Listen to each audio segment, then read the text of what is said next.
பாருங்க, கொரோனா காலம் ஏழைகள் பாதிக்கப்படக்கூடாது, மாணவர்கள் பாதிக்கப்படக்கூடாது.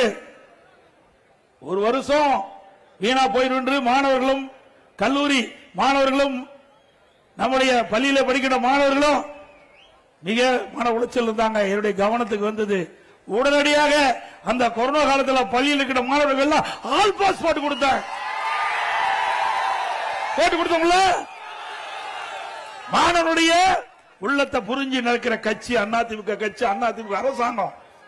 கல்லூரியில் படிக்கின்ற மாணவர் ஒரு ஆண்டு வீணாக கூடாது என்பதற்காக அந்த கல்லூரியில் படிக்கின்ற மாணவருக்கு ஆன்லைன்ல வகுப்பு நடத்தணும், ஆன்லைன்ல தேர்வு நடத்தணும்.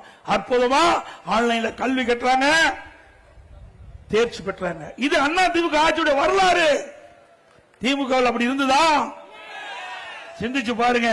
இன்னைக்கு அதிமுக ஆட்சியில கிட்டத்தட்ட 5 ஆண்டுல 10 ஆண்டுல 2011 இருந்து 2021 வரைக்கும் இதுவரை தமிழகத்தில் இல்லாத வரலாறு. ஒரே ஆண்டில் 11 அரசு மருத்துவக் கல்லூரி மருத்துவமனை கொண்டாந்து 11 அரசு மருத்துவக் கல்லூரி மருத்துவமனை. இந்திய வரலாற்றில் ஒரு மாநிலத்தில் ஒரு ஆண்டில் 11 அரசு மருத்துவக் கல்லூரி மருத்துவமனை கொண்டு வந்த வரலாறு கிடையாது. அந்த வரலாற்றை படைத்தது அதிமுக அரசாங்கம்.